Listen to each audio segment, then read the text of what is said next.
Bonjour à tous, c'est Déterminé de Zéro. Aujourd'hui, on va se retrouver pour jouer une partie pédagogique qui fera donc partie de la série des différentes ouvertures aux échecs. Et donc, on va jouer aujourd'hui une partie de 10 minutes avec les noirs et on va voir donc ce que l'adversaire nous propose. Donc, il joue E4 et on va jouer une ouverture qui est donc la défense française. Donc, la défense française que je joue quasiment jamais, qui consiste euh, à jouer le coup E6. Donc avancer le pion pour essayer de protéger le pion central en D5 généralement. Donc il a mis son cavalier en F3. Bon, ça va pas changer grand chose à notre ouverture. On va tout simplement jouer cavalier C6. Donc là, il essaye de me clouer. Donc je peux pas me protéger avec le fou, sinon il y a pion prend et cavalier prend. Donc on va tout simplement prendre d'abord. Voilà. Donc logiquement, il va jouer d'abord fou prend. Voilà, pion prend. Et maintenant, je vais développer mon cavalier. Donc on fait sortir la dame. On va essayer d'aller roquer. Donc roquer, faire le petit roc. Donc là, on essaie de mettre une pression sur le pion en H2.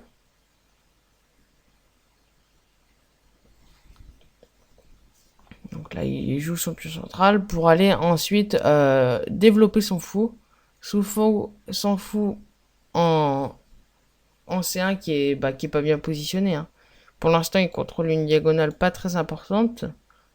Donc, le mieux pour lui, ça va être donc d'aller développer son fou. Peut-être même d'aller attaquer madame en allant en G5. Bon, pour l'instant, j'ai pas trop peur qu'il aille en G5. Je peux tout simplement jouer des coups simples, hein. Par exemple, je vais revenir en F5. Bon là, donc, on va mettre notre fou en fianchetto. Donc, pour l'idée de contrôler la grande diagonale de case blanche. Et après, on va peut-être aller mettre nos tours sur les colonnes centrales pour aller donc contrôler ce centre. Donc ça, c'est très important.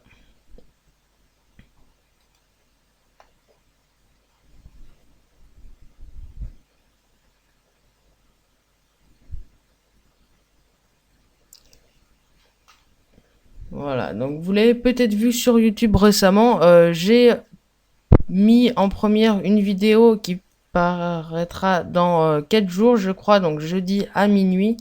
Et donc c'est une vidéo qui est la première d'une nouvelle série, donc la série de Road to 1600, qui est une série donc ayant pour objectif d'atteindre donc les 1600 Elo. Dans cette série, mon objectif ce sera d'atteindre les 1600 Elo sur Chesscom en rapide avant fin 2021.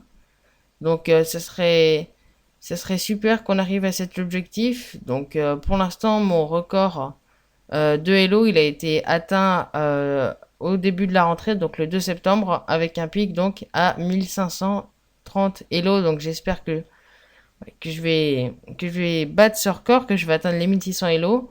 Grâce donc à cet objectif, je vais essayer de vous montrer donc mes nombreuses parties pour essayer d'aller atteindre ces 1600 Elo et donc peut-être publier une vidéo, la dernière donc de la série, où j'atteindrai les 1600 Elo. Donc ça serait vraiment cool de partager ça avec vous. Donc si vous aimez bien cette idée, bah n'hésitez pas à liker la vidéo et peut-être à vous abonner pour essayer de voir toutes les nouvelles vidéos qui vont sortir, notamment donc les nombreuses vidéos sur Road to 1600.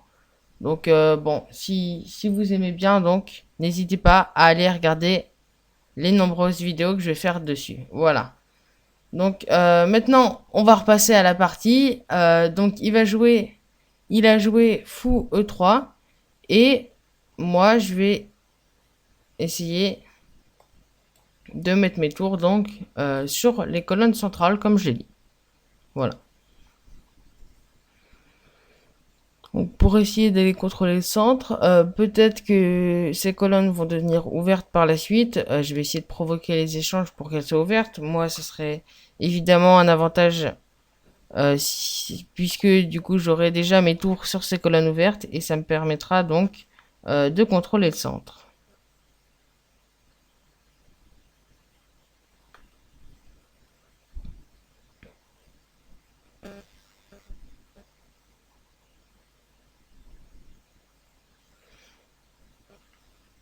Voilà, donc on a joué une défense française. Donc la défense française, donc au départ, donc comme je vous ai montré, E4, E6. Mais bon, après le problème de cette défense française, comparé à la Caro-Can que je vous ai montré dans une précédente vidéo, c'est que le fou de case blanche, donc le fou en C8, il est enfermé du coup. Il va pas pouvoir sortir directement. Donc là, s'il y a des échanges, par exemple, s'il échangeait directement, c'était bon, on pouvait. Mais là, il n'a pas échangé directement. Du coup, le fou, il a eu un peu de mal à sortir. Et vous pouvez le voir hein, dans la suite. Et j'ai pu vraiment mettre mon fou j'ai pu le bouger que au 10e coup. Et encore, il n'est pas encore très actif. Hein. Il va falloir que j'avance ce pion pour qu'il devienne actif. Donc c'est vraiment plutôt long, c'est le problème de cette défense française. Donc là, on va essayer d'échanger les fous.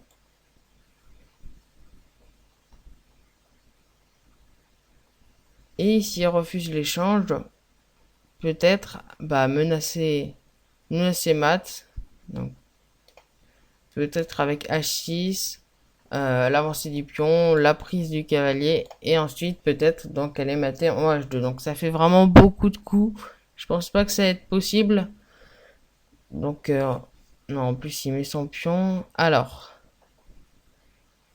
si on prend le cavalier est plutôt mal placé. Par exemple, là maintenant, j'attaque 2 fois le cavalier. Donc ce cavalier va devoir bouger. Et je vais peut-être pouvoir aller essayer d'encaisser le pion au prochain coup. Peut-être même d'aller me faufiler sur la grande diagonale et d'aller peut-être donner un échec et mat en G3. Donc là, l'avancée du pion qui est très utile. Et enfin, donc le fou de caisse blanche qui va devenir actif. Donc avec ce coup.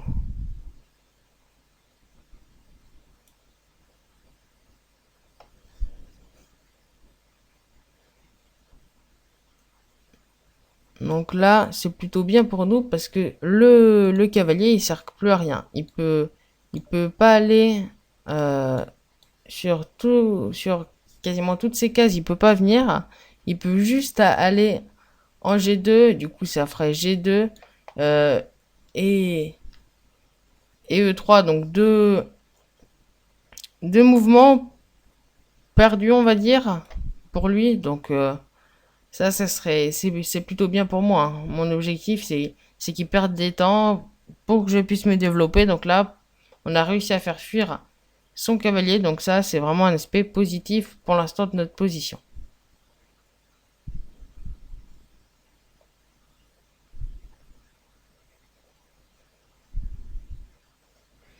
Alors là, qu'est-ce que je peux faire? Peut-être que je peux attaquer le pion.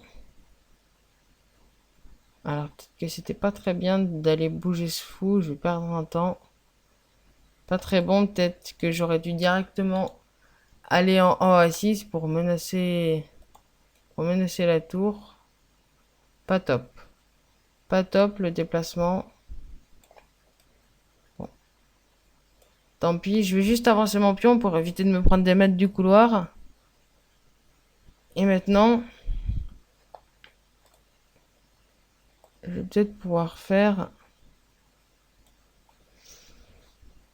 Fou E4 et aller peut-être doubler mes tours et attaquer ce pion en D4 qui est un pion isolé.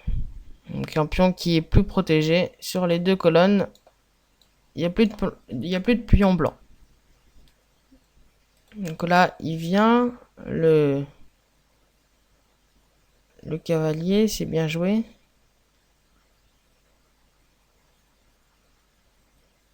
Je vais le prendre parce que la position, elle va peut-être se devenir fermée. Donc je la prends. Je le prends, le cavalier. Et maintenant, on va essayer de doubler nos tours. Et d'aller prendre ce pion. Je pense que ce pion, il va pas pouvoir le défendre.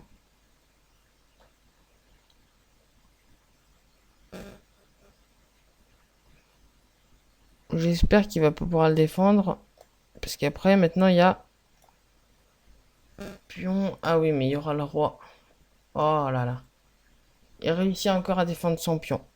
Malheureusement pour moi. Et en plus, il pourra se créer un pion passé avec ses deux pions contre un seul si j'échange le pion de la colonne D. De la colonne C, pardon. Je crois même que je suis obligé de le prendre et la finale qui va se retrouver perdante. Ça, c'est bien nul.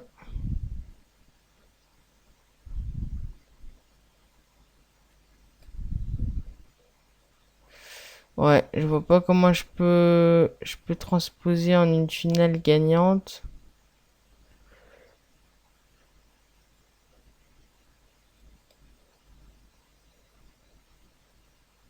Je vais mettre ma tour ici pour essayer de protéger le pion. Parce que vraiment là, c'est la catastrophe. La position, je contrôlais les colonnes ouvertes et puis je me suis complètement enfoncé dans ma position.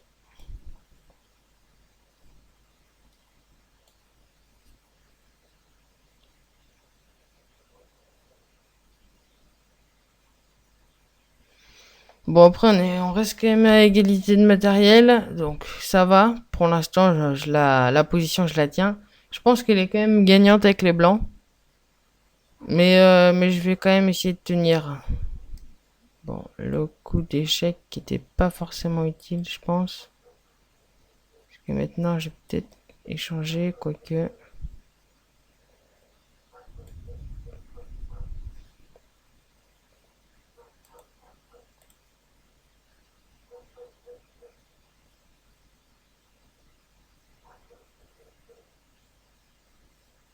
Ah non, j'aurais pu me créer un pion passé.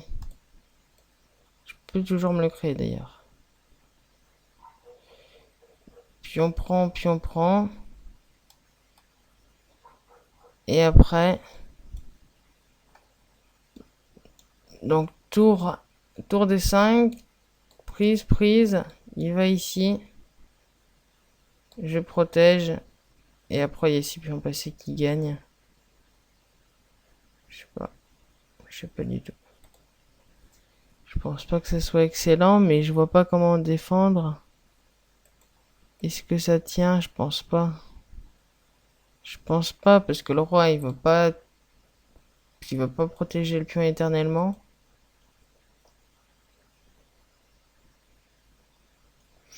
Bon, j'essaye. On va voir ce que joue l'adversaire. Peut-être qu'il va mal jouer. J'y crois pas du tout, mais je pense que c'est notre seule façon d'aller gagner.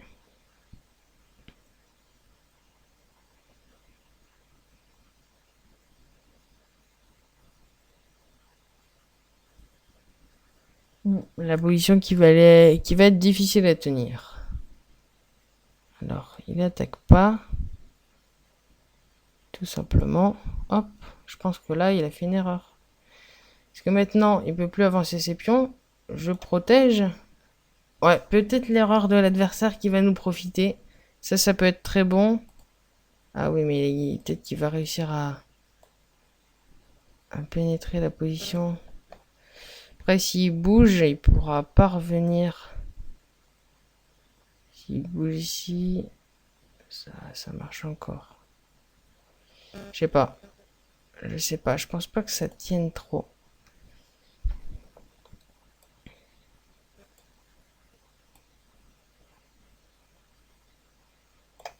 J'avance mon pion. On va voir ce qu'il fait. Ah oui, maintenant son objectif c'est d'échanger. C'est pas bête. C'est pas bête. Alors, soit je prends, j'avance. Si j'avance, il reprend. Je reprends. Il revient. Et son pion, il fallait promotion. Donc je crois que je suis obligé de prendre. Il reprend. Et ça peut tenir. Je pense que la position peut tenir. On va voir. Voilà.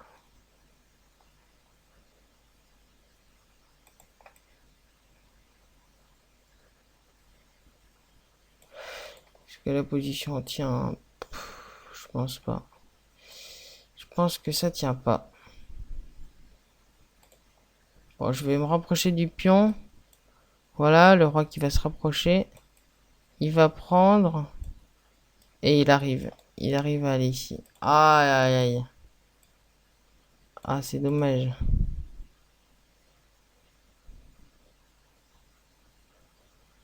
Oh là là. Non.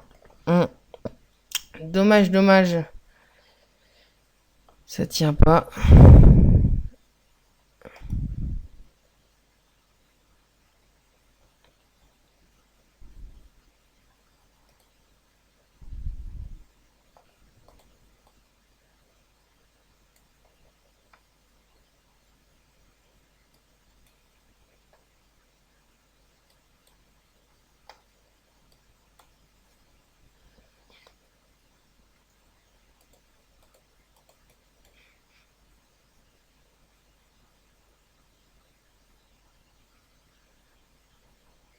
Bon, est-ce qu'on va pouvoir arnaquer la position et faire nul? Je crois pas.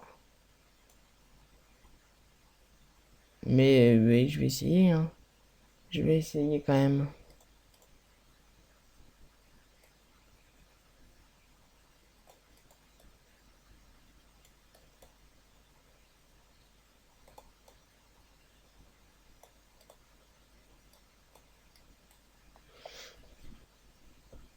Je vais essayer de faire nul.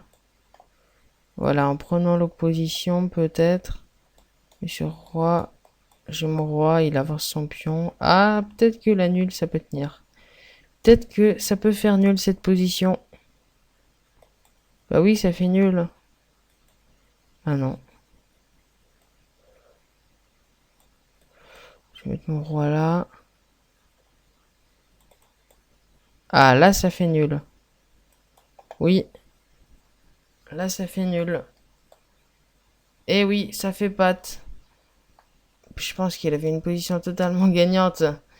Mais, euh, mais il a mal joué. Je sais pas comment il a réussi à se débrouiller. Je vais voir à quel moment c'était gagnant. Je pense que, ouais, on va voir dans l'analyse. Donc là, c'est pas une analyse détaillée de l'ordinateur. J'ai décidé de pas faire d'analyse complète aujourd'hui. Juste une analyse suivant ce que dit l'ordinateur, mais pas en voyant les meilleurs coups et tout. Ça, c'est ce qu'on va faire de tête. Donc, en regardant qu'est-ce qui a pêché, qu'est-ce qu'on pense qui a pêché. Et du coup, ça va faire beaucoup mieux réfléchir que si on voit tout simplement le mauvais coup de l'ordi. Et du coup, on s'applique juste de regarder ce qu'il nous dit. Là, on va chercher et du coup, ça sera bien mieux pour analyser. Donc, E4, E6, une défense française. Donc jusqu'à là, on a fait un développement classique. Là, déjà, la position qui était limite bonne pour les noirs. Mettre le cavalier, c'est pas très bon, puisqu'on a eu un clouage. Mais la position qui visiblement est bonne pour les noirs. Bon, on a continué.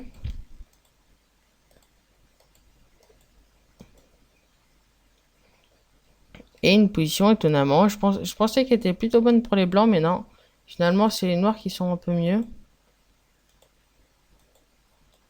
Donc on va voir. Pour l'instant, il n'y a pas trop d'erreurs dans cette partie. Je pense qu'on a fait vraiment une partie plutôt belle. Donc là, déjà erreur, on va dire, c'est mettre le cavalier ici. Comme je vous l'ai dit, le cavalier il est enfermé, il sert plus à rien. Il va falloir le bouger 2 fois pour qu'il redevienne actif. Donc prise, prise. Bon, on échange. On met les tours sur la colonne, comme je vous ai dit. Et maintenant, on va essayer. Donc là, je crois bien que ça, c'est un coup pas top. On va voir ce que dit dit. Donc on part de 0,84 à peu près à 0,20. Voilà. Non, 0,44 à peu près. Donc voilà. Pas le meilleur coup. Je pense du coup que jouer peut-être fou à A3 était mieux. Non, même pas. Non, finalement le coup, bon, pas mauvais apparemment. Donc ça va. Donc on va continuer. La position qui est nulle. Et même donc là légèrement gagnante avec les blancs parce qu'en fait le problème là c'est que notre roi je le fais pas partir. Le roi normalement il devrait le roi il devrait aller essayer d'aller au centre pour protéger ce pion. Le problème c'est que je perds mon temps à doubler mes tours et du coup là c'est pas bien joué. Il y avait plein de possibilités avec les noirs donc de faire des bons coups. De donner l'avantage au noir, mais j'ai plutôt mal joué du coup parce qu'il pouvait défendre avec le roi malheureusement. Et là donc il y a une position qui est gagnante pour les blancs. Donc la position gagnante pour les blancs, j'essaye de la défendre et là, donc là ça allait pour moi et ce coup tour D5 pas très bon. Pas très bon du tout puisque ça donne donc largement l'avantage au blanc plus 3,57. Donc là, on va continuer.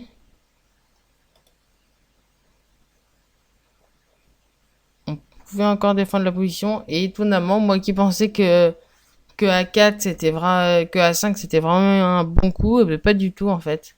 C'était pas du tout bon. Et ça donne largement, enfin encore plus l'avantage au blanc. Donc bon, il avance sur roi, ça c'était pas très bon. Et on essaye de défendre, donc prise, prise. Voilà. Et là, les blancs qui dominent totalement. Qui dominent totalement cette finale, les blancs.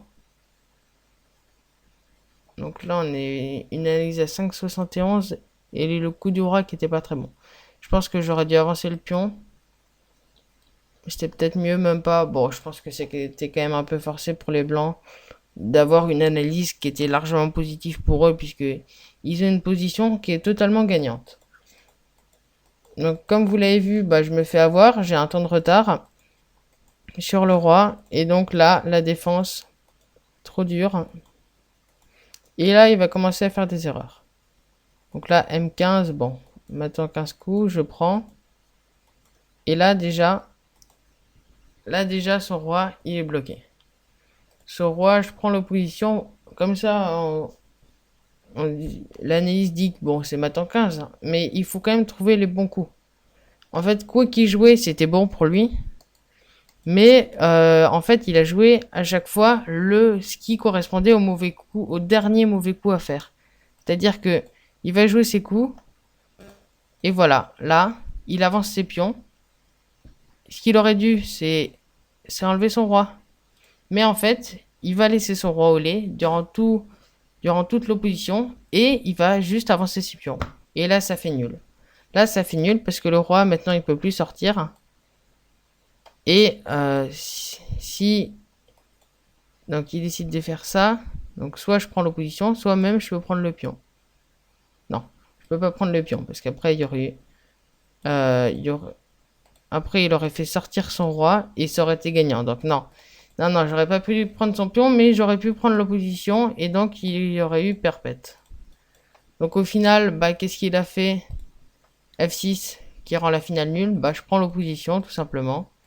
Et même maintenant, s'il avance ses pions, le roi peut plus sortir. Puisqu'il est bloqué par ses pions. Il a plus de coup d'attente pour jouer ses pions. Le seul coup d'attente qu'il pourrait avoir, c'est d'avancer. C'est donc. C'était d'avancer son pion. Je vais le remettre. Alors. Voilà. Ça. Être avancé son pion. Mais maintenant, quand je le prends, ben, ça bloque le roi. Il y a opposition. Et le roi qui peut même plus gagner. Donc voilà, la finale à cause de ces avancées de pion qui il va la rendre nulle et ça va faire patte. Donc si vous avez aimé cette vidéo, n'hésitez pas à liker et à vous abonner comme d'habitude.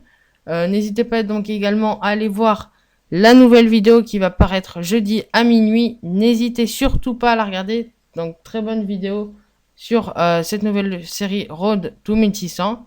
Et je vous retrouve donc pour des prochaines vidéos. Bye!